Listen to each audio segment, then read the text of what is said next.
Oi, gente, tudo bem com vocês? Bem-vindos a mais um podcast. Hoje a gente vai falar um pouquinho sobre protagonismo paterno. Meu nome é Bia, tô aqui com a Ana e com o Léo. Oi, gente, tudo bem? Oi, gente. E o nosso convidado especial de hoje é o Baré. E aí, pessoal, bom dia, boa tarde, boa noite, estamos aqui.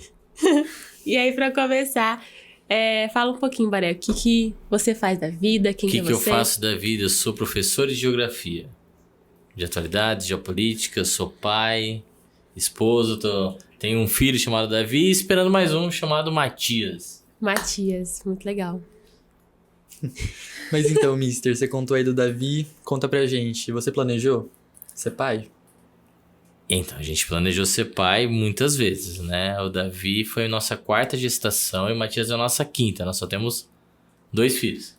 Então, a gente perdeu 3 filhos nesse percurso de gestação. Desde 2016, a gente vem planejando ter filhos.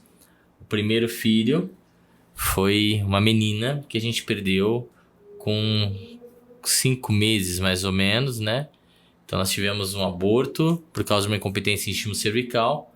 E, porque ela já era um bebê crescido, nós tivemos que fazer todo o procedimento que faz com uma pessoa, né? Enterramos, tivemos todo esse processo. Após isso, nós tivemos mais 2 perdas até nosso querido Davi nascer. Tá? Foram muitas lutas. O Davi, quando nasceu, minha esposa ficou 7 meses de cama. Os banhos eram banhos sentados. Mas deu certo, ele tá aí, tem 4 aninhos. Graças a Deus. E como que você equilibra a sua responsabilidade profissional e como você dedica o tempo com a sua família? O que eu faço? Como ser professor, apesar de tudo ainda há uma flexibilidade, eu geralmente não pego aula à tarde. Eu só pego um dia na semana à tarde, que é o que eu estou aqui. Geralmente eu não dou aula à tarde para poder ficar mais tempo com ele.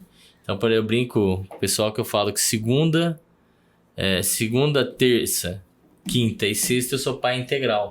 Então eu saio daqui, fico com meu filho o dia inteiro.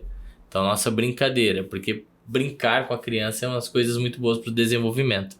E é uma coisa que eu aprendi depois de velho com meu pai. Isso é uma coisa assim, eu sempre falo essa brincadeira com as pessoas. Porque onde eu ia jogar bola, meu pai tava, eu ia brincar, meu pai tava, eu ia fazer alguma coisa, meu pai estava. Eu falei, que chato. Né? Pausa-se 20 anos depois. Eu conheci eu virei muito amigo de um dos melhores amigos do meu pai na época. Meu pai trabalhava no corpo de bombeiro e o amigo dele falou assim, cara, o maior exemplo de paternidade foi o teu pai pra mim. Eu falei, por quê? Porque todos os bombeiros faziam bico em horário de folga. Seu pai nunca trabalhou, nunca fez bico. Seu pai falava que enquanto ele fizesse bico, não sabia quem estava jogando bola com você. Quem soltava pipa com você. Então ele preferiu soltar pipa e bola com você do que ganhar dinheiro. Então a gente já falava que teu pai era burro. Mas todos os nossos amigos, os filhos foram pra droga e você não. Então acho que teu pai foi o único inteligente.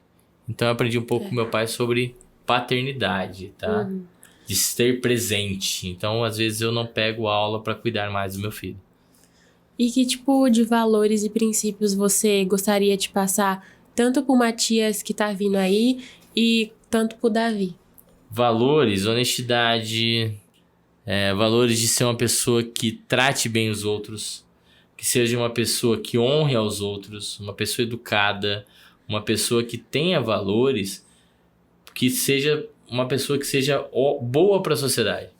Né? A gente tem muitas coisas que a gente quer passar para os nossos filhos e a gente esquece uma coisa principal. Ele precisa ser uma pessoa de valor.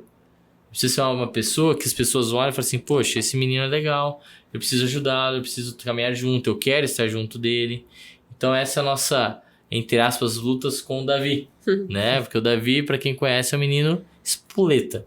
Então a gente, ele é tão espoleta e a gente precisa saber dosar. Uma espoleta é legal, tudo bem, mas a gente precisa saber que ele consiga ser educado com todo mundo, carinhoso com todo mundo, obediente, que seja uma criança boa para todos. E, mister, você consegue lembrar de algum desafio durante toda essa jornada? Meu ou de ter filho? De ter filho. Vários. Cara, tantos desafios, porque a gente teve 3 abortos. Então, vamos falar assim. Então, um dos maiores desafios disso era querer ter outro. Né? O primeiro aborto foi muito traumático, né? primeiro aborto nosso, em 2016, foi aborto por incompetência íntima cervical. O que é isso? Imagina que o bebê vai crescendo, o útero vai pesando, ele abre. E o bebê sai. Tranquilamente, sai. E nesse período, para nós, foi muito punk. Foi extremamente tenso. Tenso ao ponto, por exemplo, de eu ter que assinar um laudo se eu queria salvar a criança ou a esposa. Nossa. Porque a gente poderia correr risco de infecção generalizada na minha esposa e morrer os dois. Aí depois passa-se um tempo, segundo aborto, acho que é 2016, 2017, 17 para 18 eu tenho uma crise de pânico e ansiedade generalizada porque eu trabalhava em Bonifácio, Badibacite e Rio Preto. Então foi um período muito tenso na minha vida. Então, a gente foi falar de problemas, eu tenho uma lista. E fora o problema da minha esposa, a Nath, quando ela estava grávida. Do Davi, que foram 7 meses deitado. O Davi tem quantos anos? 4 anos. Vai fazer 5 dia 31 de dezembro. E como foi todo esse processo durante a pandemia? É assim.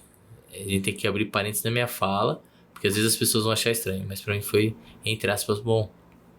Por quê? Porque eu não trabalhei fora de casa, eu trabalhei home office. Então, todo meu filho, aquele desenvolvimento inicial, era comigo. Então, por exemplo, minha esposa estava repousando, ele ficava com o carrinho do meu lado, eu dando aula. Chorava, eu punha no colo, dava aula. Então, tipo assim, eu tava com ele 100%.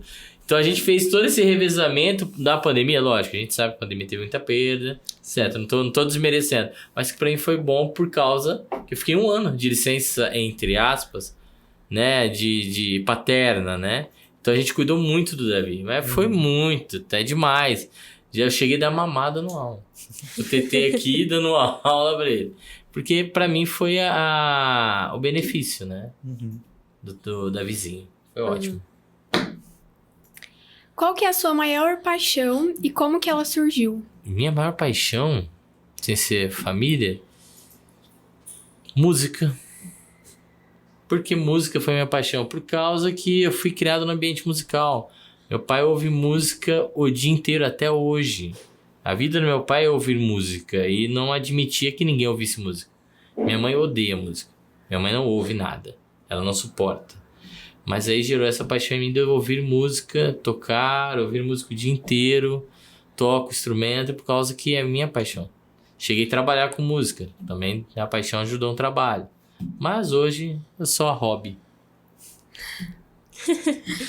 E se você pudesse, tipo, mudar alguma coisa na sua jornada de paternidade, o que você mudaria? Tipo, algum erro que você cometeu ou algo que você faria diferente? Nossa, complexo. É. O que mudaria? Talvez... Não sei. É porque a jornada paterna, de paternidade, é uma jornada. Sim. Né? É uma jornada como se fosse uma jornada de herói, né? Ela é cheia de desafios bons. Às vezes você cai e você sobe, mas ainda é um plano inicial, né? A gente tem uma jornada gigante. Hoje, se eu fosse lá com o Davi, em 4 anos, talvez eu ser menos ansioso, não sei. Porque eu tenho uma mente catastrófica, às vezes eu falo assim, vai dar errado, vai dar errado. Porque o Davi teve pneumonia com 6 meses, no meio da pandemia. No meio da pandemia, o Davi de pneumonia. Eu falei, putz, quase morremos. Mas... eu e minha esposa morremos quase, né? Mas o Davi estava tudo bem. Mas acho que talvez isso, deixar de ser um pouco mais ansioso, protetor, né? Sim. Talvez, dizem que quando vem o segundo você acaba afrouxando mais. Né? E, Mister, que tipo de atividade você gosta de fazer com o Davi pra fortalecer o vínculo entre vocês dois? O que a gente faz, além de bagunça? A gente desenha muito, ele gosta muito de futebol. Joga dominó, a gente joga Jenga, é Jenga que chama, né? Aquele dos pauzinhos, né? Que tem que derrubar uma torre de pau. Jenga. Só que jogar dominó com o Davi não é justo. Eu não sei como ele descobriu como ganha. É humilhante jogar com ele, que você perde uma criança de 4 anos. Dá uma raiva, mas ele ganha. A gente joga também muito jogo da velha. Ele comprei uma guitarra pra ele, então ele tá tocando a guitarra, então ele toca a guitarra comigo e fica treinando. alguns acordes já, a rítmica dele tá indo legal, é isso que a gente faz. Ah, e a gente brinca na areia também. Eu fiz um tanque de areia em casa, eu e meu pai, pra gente brincar de carrinho na areia, jogar terra, brincar com terra, porque eu acho que brincar com terra, com areia é a melhor coisa que tem no mundo. É isso que a gente faz nas horas vagas. E pra você, qual foi a mudança mais significativa na sua vida quando você teve filhos? Tudo na tua vida muda.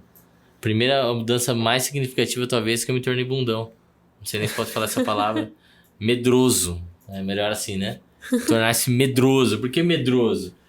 Porque agora você não é só você. Você tem alguém pra cuidar. Antigamente eu não tinha muito medo de muita coisa. Hoje em dia eu tenho medo de tudo. Tenho medo de... eu tô com medo de mim ter... Tô com medo de eu ter medo do medo de elevador. Porque tem elevador, eu já fico com medo de descer de elevador, de subir. Eu falei, vai que eu fico preso. Me gerou uma ansiedadezinha que eu tô lutando contra ela. Eu tô quebrando essa ansiedadezinha. Porque eu não sei. Porque eu acho que agora é especial. Eu preciso cuidar de alguém. Esse alguém precisa muito de mim para se evoluir. Então a gente cede a nossa vida por ele. Então isso é uma coisa que mudou muito. Como que você se vê daqui 5 anos? Como eu me vejo daqui 5 anos? Trabalhando. Tem que trabalhar. Agora com 2 filhos, um com 10 e o outro vai ter 5 anos. Que loucura, que difícil que deve ser, né? Um com 10 já indo pro Fundamental 2, o outro com 5 indo pro primeiro ano do Fundamental. Vai ser uma luta angustiante, porque de 10 anos já tá começando a entrar na fase da adolescência, na pré-adolescência. E ao contrário, tem uma outra criancinha com 5 anos. Vai ser um período meio diferente, que eu vou precisar aprender a lidar. Mas como eu falei, é uma jornada. E é igual videogame, cada etapa da vida tem um chefão diferente que você tem que combater em umas fases diferentes. Talvez seja uma das fases difíceis. Talvez, lógico, a mais difícil seria com a idade de vocês, né? Mas tudo bem. Eu sei lidar com adolescente sendo professor, não sei como que é ser pai. Isso deve ser difícil. Isso deve ser difícil. Mas é isso, a gente tá lutando. E daqui 5 anos, trabalhando, se Deus quiser, mudando de casa até lá. Os filhos crescendo, minha esposa também indo bem, trabalhando, eu trabalhando. E é isso. Não tem muita diferença. Mas você pretende ter mais algum filho? Essa é uma coisa interessante. Gostaria. Porém, a gente sabe que é muito difícil pra gente. Por que é muito difícil? Porque as nossas gravidezes todas são de risco. Então, é um gasto de adrenalina e ansiedade durante 9 meses muito grande, né? Apesar que essa gravidez agora nossa tá maravilhosa, muito maravilhosa mesmo, tanto que a minha esposa, que era gravidez de risco, que tinha que ficar deitada como ficou no Davi, nessa ela foi liberada de tudo, tá trabalhando. Mas como a nossa médica diz, cada gravidez é uma gravidez. Pode ser que a próxima gravidez nossa seja de risco novamente. Porque a gente teve 4 gravidezes de risco, né? Contando com a do Davi. E a do Matias saiu do risco. Então não dá pra se saber ou fixar. Não, vai ser tranquila. É uma luta que não dá. Gostaria de ter? Poxa, gostaria de ter uns 5, 6 filhos. Acho que deve ser a coisa mais louca ter uma mesa grande. Eu não tive uma mesa grande, né? Eu sou filho único. Eu não tive muita gente pra brincar. Não tive. Eu brincava com os primos, que eu tive muito primo. Eu tenho muito primo. Mas eu acho que deve ser uma coisa legal. Gostaria de ter, mas não dá pra ter mais nesse momento. Uma pena. Mas gostaria demais. E qual que foi o papel que o seu pai desempenhou na sua vida? E como que você acha que isso influenciou na sua paternidade? Então, aquilo que eu falei. Meu pai teve esse papel, né? Do cara que tava sempre lá. Então, quando eu falo de música, eu comecei a tocar, eu tocava pras pessoas, eu viajava tocando. E quando era viagem perto, quem estava com meus instrumentos era meu pai que carregava. Quem precisava limpar era meu pai, que tava querendo, e pegava e limpava. Eu nunca limpei instrumento. Ele vinha e limpava. Meu pai, eu precisava fazer alguma coisa, meu pai estava lá. Eu ia jogar bola, meu pai estava lá. Eu ia sair com os amigos, meu pai aparecia. Então, meu pai foi muito presente. Meu pai ensinou a soltar pipa. Meu pai me levou para jogar bola. Meu pai me ensinou a andar de bicicleta, né? Então, são coisas que eu acredito sim que a paternidade influencia, né? E é complexo, mas Então eu tive um pai muito presente. Até demais. Mas eu tive um pai muito presente. Porque eu ia jogar bola, meu pai era o goleiro. Tá 10 moleque, meu pai no gol, entendeu? Então eu sempre tive isso. Ou quando eu brigava, eu falava, não quero que você vá, eu tava jogando bola, eu olhava no campo, de repente eu via alguém passando, eu falei, putz, meu pai tá lá. Então tinha isso, tá? Então meu pai teve muito presente, então teve um papel muito importante. E hoje ele é o vô bobo, né?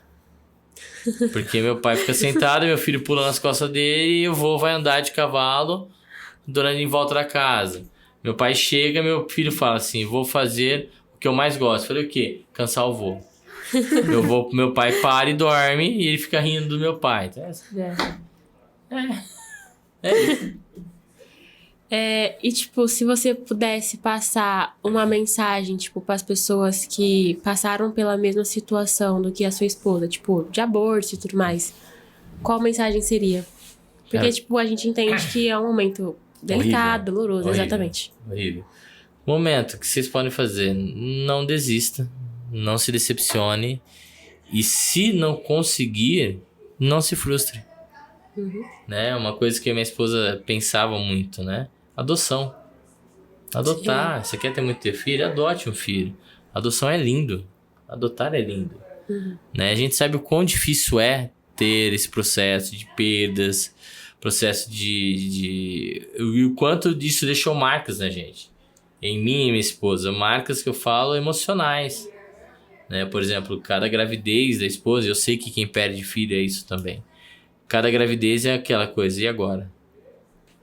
Por exemplo, minha esposa até... Tá tão boa essa gravidez que até isso parou, né? Mas na gestação do Davi, a gente tinha ultrassom semanal. Então era uma ansiedade semanal. Toda quarta-feira era uma ansiedade.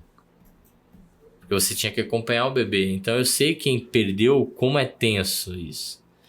E como é tenso você fazer uma espera, querer algo e de repente perder. E acontece.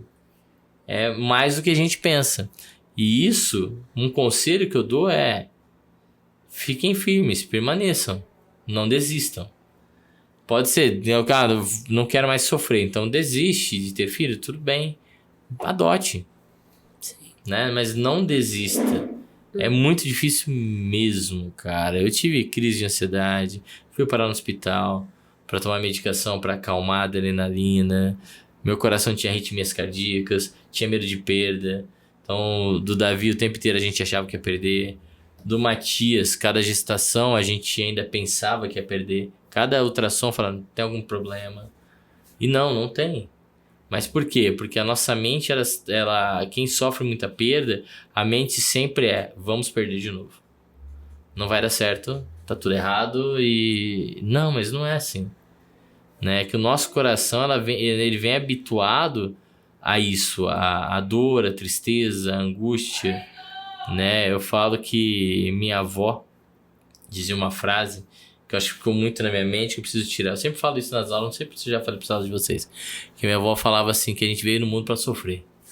A vida só tem que ser sofrida.